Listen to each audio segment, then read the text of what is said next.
Assalamualaikum warahmatullahi wabarakatuh. Waalaikumsalam Waalaikumsalam warahmatullahi warahmatullahi wabarakatuh. wabarakatuh.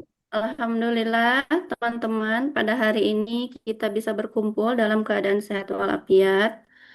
Hari ini kita akan membahas tentang angka IDO yang mengalami peningkatan di ruangan kita ya, berdasarkan angka kejadian IDO Post op SC pada triwulan ke-1 tahun 2025. Yang ada peningkatan yaitu di rate tertinggi pada bulan Maret mencapai 5,2%, melebihi standar yang ditetapkan Komite PPI yaitu 3%. Sehingga perlu dilakukan analisa lebih mendalam untuk penyebab atau akar permasalahan yang terjadi kenapa angka IDO bisa meningkat. Kita membahas masalah peningkatan angka IDO ini menggunakan analisis Fishbone. Seperti yang sudah kita ketahui, ada 5 faktor penyebab masalah menurut Fishbone, yaitu yang pertama man, yang kedua staff, yang ketiga metode, yang keempat lingkungan, dan yang kelima yaitu fasilitas. Boleh Teh Ina nanti dicatat ya tentang diskusi hari ini Baik, Teh. untuk mencari solusi dan melihat yang sering terjadi di lapangan yang dapat menyebabkan angka IDO itu meningkat. Kita mulai dari faktor man. Yang pertama yaitu faktor man. Boleh Teh Sylvia?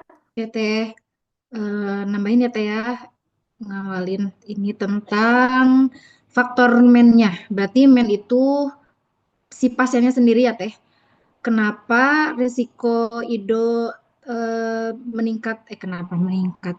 Banyak pasien kita yang memiliki penyakit kronis Teh kayak DM, terus jantung. Jadi itu salah satu faktor resiko yang meningkatkan infeksi daerah operasi di ruangan kita meningkat. Jadi solusinya mungkin kita perlu lebih intensif ke dalam edukasi pasien untuk pra dan pasca operasinya.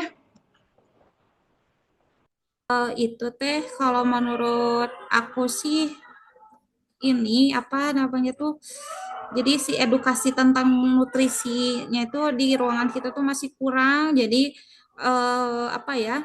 Kan gizi teh baik ya untuk penyembuhan luka operasi. Jadi menurut saya mah edukasi tentang nutrisinya aja kurang. Baik, kita catat dulu ya. Jadi untuk solusi yang pada men ini kita buat program edukasi khusus pada pasien-pasien SC tentang nutrisi dan pencegahan infeksi. Dan kita akan melibatkan ahli gizi ya bila memungkinkan. Sekarang kita masuk ke faktor yang kedua yaitu tentang staf. Di sini ada catatannya bahwa kepatuhan terhadap cuci tangan di ruangan kita itu masih di bawah target, yaitu targetnya 80% sih. Menurut saya, masalahnya karena sebagian tindakan dilakukan oleh peserta didiknya, mereka mungkin belum sepenuhnya memahami tentang standar operasional prosedurnya juga. Setuju, Teh. Selain itu, tidak semua tenaga kesehatan sudah ikut pelatihan PPI dasar. Itu juga mempengaruhi kepatuhan, Teh. Hmm. Menurut Puji juga edukasi ke pasien sebaiknya semua perawat juga ikut berperan. Jangan hanya menunggu nutrisionis aja, perawat juga berperan biar pesannya lebih eh, persisten gitu, lebih tertangkap. Oh iya ya, karena kan di ruangan kita itu selain bidan, perawat, dan dokter yang bekerja di rumah sakit ini kan banyak juga ya mahasiswa-mahasiswa yang Mm-mm. sedang praktek di ruangan kita seperti yang dari Yes. kedokteran, keperawatan maupun kebidanan. Dan ada juga kan pegawai yang baru masuk ya, yang Mm-mm. kemarin ke ruangan kita. Jadi untuk faktor, jadi mungkin belum terpapar ya tentang pelatihan-pelatihan PPI dasar. Maka untuk itu kita buat rencana untuk pelatihan ulang PPI dasar, monitoring kepatuhan hand hygiene, serta pembagian tanggung jawab edukasi kepada pasien. Ya, Teh. Selanjutnya kita faktor yang ketiga, yaitu metode. Diketahui kalau SPO perawatan luka steril kita tuh belum tersosialisasikan ya, dan pelaksanaan bandel IDO masih belum konsisten. Iya sih Teh. Saya juga sering lihat skin preparationnya belum standar.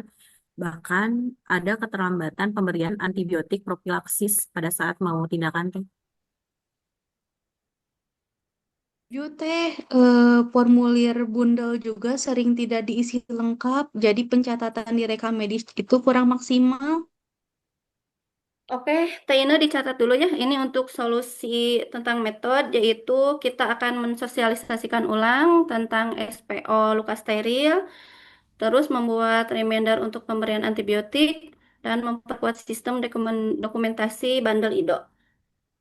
Sekarang yang selanjutnya yaitu faktor yang keempat, lingkungan, yang ada beberapa masalah, yaitu pengukuran suhu kamar operasi tidak berfungsi, dan tekanan positif tidak efektif karena pintu tidak rapat yang ada di OK itu. Oh iya Teh, kalau untuk itu mah sebaiknya dikoordinasikan sama itu Teh bagian sarana prasarana aja. Soalnya kalau misalnya lingkungan nggak standar, nanti risiko infeksinya tinggi Teh. Oke, oke. Nanti saya laporkan ke manajemen agar segera ada perbaikan secara teknis ya. Terakhir Ya. yaitu untuk fasilitas, untuk faktor yang kelima yaitu fasilitas ya. Ada antiseptik untuk skin preparation kadang tidak tersedia, proses DTT alat belum sesuai SPO, dan ada wash glove yang tidak mengandung HCG. Iya, Teh, kemarin saya juga pernah ngalamin pasien tertunda operasinya karena cairan antiseptiknya yang habis, Teh. Jadi, kita memang perlu untuk memonitoring stok yang lebih ketat. Itu aja, Teh. Iya, setuju Teh. Sebaiknya kita punya sistem pengecekan harian untuk ketersediaan antiseptik dan alat sterilnya Teh.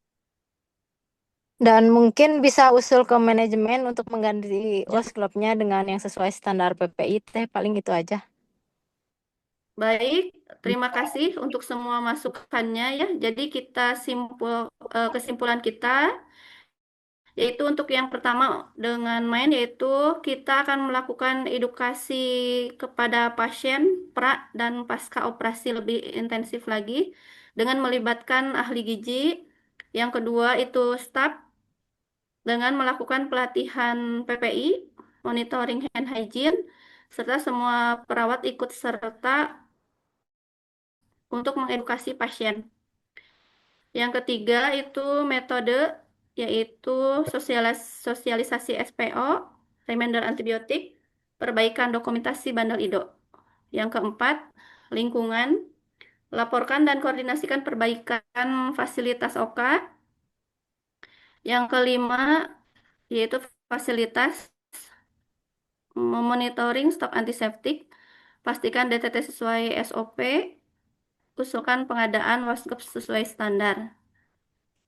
Untuk sementara mungkin itu aja. Nanti Teh Ina tolong dibikinin untuk fishbone-nya.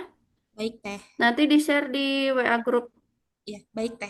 Nanti saya bikin. Sekian mungkin untuk itunya. Nanti akan kita lanjutkan dengan rencana solusi dan kegiatan perbaikan yang akan dilakukan untuk menyelesaikan masalah yang tadi. Baik Teh. Siap Teh, siap. Banget ya.